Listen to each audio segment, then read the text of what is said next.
So we're about to unpack a profound ancient text that challenges, well, the very nature of reality. And it does it with a single, totally baffling puzzle. Okay, so here's the question. How do you teach a lesson to someone who doesn't exist? Now, this isn't just some philosophical riddle you'd find in a fortune cookie, right? It's the core question from the ancient Perfection of Wisdom Sutra. And it's basically designed to completely flip our understanding of who we are and what's actually real. So the story kicks off when the Buddha asks one of his wisest disciples, a guy named Subhuti, to teach the bodhisattvas, the ones on the path to enlightenment. But Subhuti's answer is, well, it's a total showstopper. He basically says, I can't. Why? Because when he actually looks for a bodhisattva to teach, he can't find one. He says he can't see any fundamental thing, any dharma, that you could call bodhisattva. And that's our first big clue. Okay, so to get our heads around Subhuti's very strange problem, we have to do exactly what this text does. We've got to deconstruct reality. We need to take our everyday idea of a person and just take it apart, piece by piece, to see what it's actually made of. So, according to this teaching, what we call a self isn't some single solid thing at all. Nope. It's more like a temporary team-up of these 5 processes, these aggregates. First, you've got form, which is pretty straightforward. That's your physical body. Then you have feeling, the raw sensations like pleasure, pain, or just neutral. After that comes perception. This is how our mind slaps labels on everything. That's a chair, that's a tree, I like this, I don't like that. Then there are formations, which are basically all our mental habits, our thoughts, our intentions.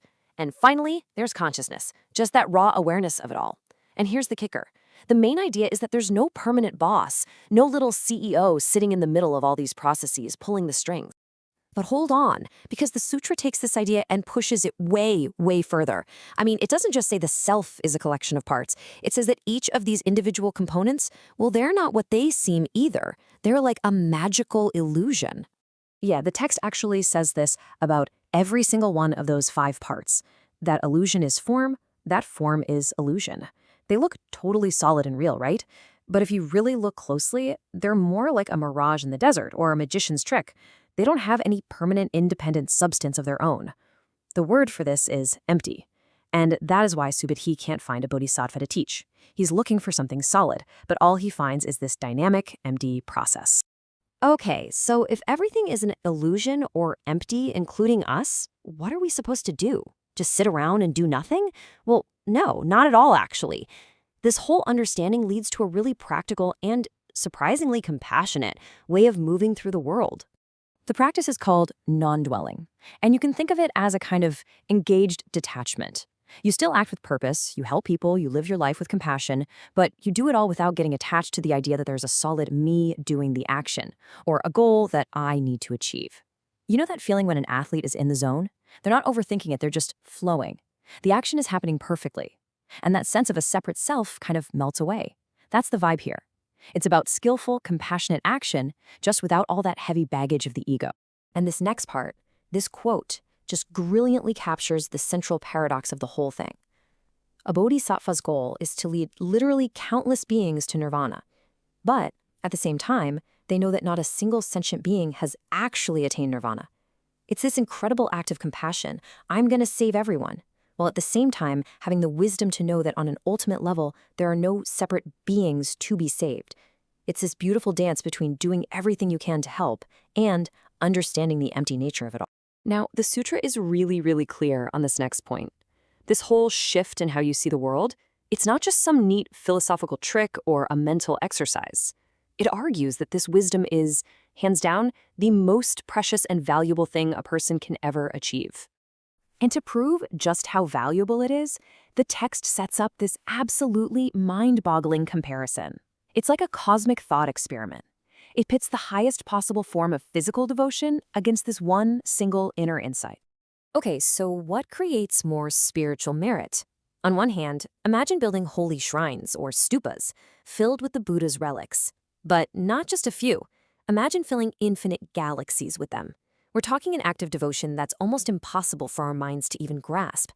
On the other hand, simply understanding and sharing the wisdom from this one sutra. So which one is it? According to the sutra, the merit, the spiritual value you get from understanding this one idea of emptiness is infinitely greater. It's not even a competition. Yeah, the text says the merit from building all those stupas, 100,000 million parts do not equal 1 part of the merit you get from this wisdom. So, what's the takeaway here? It's not trying to say devotion is bad, not at all. It's just radically elevating the power of wisdom. It's saying that a fundamental transformation in how you see reality, that outweighs any external action you could ever perform, no matter how huge or spectacular. So ultimately, the perfection of wisdom isn't a doctrine you're supposed to memorize or a thing you're supposed to get. It's not a belief system. It's a new way of seeing. It really is a radical shift in perception. It's like putting on a different pair of glasses for experiencing your life. It's not about saying the chair you're sitting in isn't real. Of course it's real, but it's about seeing it for what it truly is. Temporary, made up of parts, interconnected with everything else. And seeing things this clearly, the Sutra says, well, that's the path to true freedom and compassion. And this brings us right back to the heart of the mystery, to the final, most provocative question of all. If all things are an illusion, including the self, then who is it that understands this? If the you that's learning this is also empty, then what exactly is doing the understanding? And that's the puzzle the Sutra leaves us with.